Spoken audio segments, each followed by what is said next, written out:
3 years earlier, Daniel had been a maintenance supervisor at a small manufacturing plant. He had a modest house, a reliable truck, and a wife named Laura who laughed with her whole face. Then the plant shut down. Then Laura got sick. Then the savings disappeared into hospital bills. When Laura passed away, Daniel didn't just lose his wife, he lost his direction. Grief piled up faster than hope, and before he realized what was happening, he was sleeping in his truck, then in shelters, then wherever he could. That Tuesday, Daniel wasn't even hungry anymore. He was just tired. Tired of proving he deserved help. Tired of feeling like a problem society didn't know what to do with. Across the street, a woman named Emily Carter stood waiting for the walk signal to change. She was 32, a middle school teacher, running late as usual. Her hair was pulled into a messy ponytail, and her mind was racing through lesson plans and unfinished emails.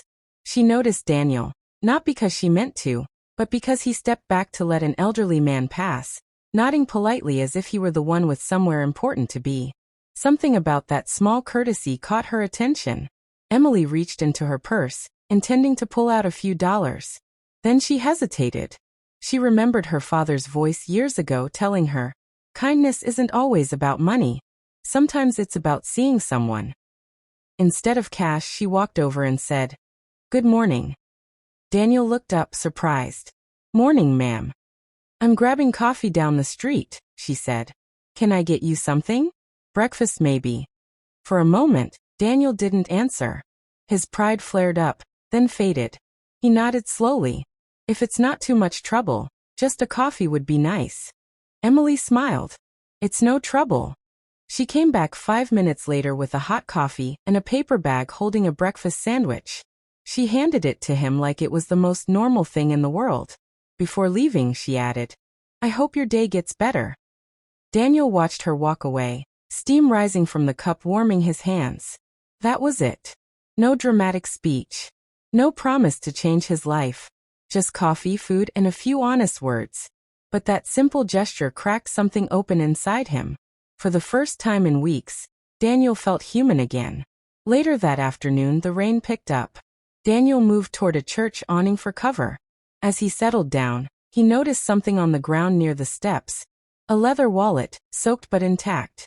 He opened it carefully.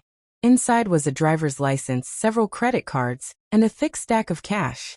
The name on the license made his breath catch. Emily Carter. For a split second, the weight of his situation pressed hard against his chest. That money could change everything. Food, clothes, maybe even a motel room. No one had seen him pick it up. No one would know. Then he thought of the coffee. The smile. The way she'd spoken to him like he mattered. Daniel closed the wallet. He waited. Hours passed. The rain stopped. The streetlights flickered on. Finally, a car screeched to a halt near the curb. Emily stepped out, panic written all over her face. She searched the sidewalk, checking her bag over and over, tears forming in her eyes. Daniel stood up and walked toward her. "Ma'am," he said gently, holding out the wallet. "Is this yours?" Emily froze. Then she grabbed it, checking inside. Everything was there. She looked up at Daniel, stunned. You could have kept this." He shrugged. "You bought me coffee when you didn't have to. Seemed like the right thing to do." Emily felt something shift in her chest. She didn't know why, but she asked, "Do you have somewhere safe to sleep tonight?" Daniel hesitated. "Not really." That night, Emily booked him a room at a nearby motel. Not out of pity, but out of respect. Over the next few days, she helped him get new identification, connect with a job placement center, and update his resume. She didn't do everything for him. She just stood beside him while he did it himself.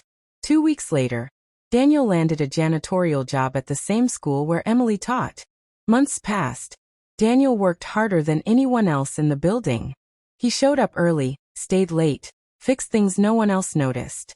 Slowly, he saved money. Slowly, he rebuilt himself. One afternoon, during a school assembly, the principal called Daniel onto the stage. The district had noticed his dedication.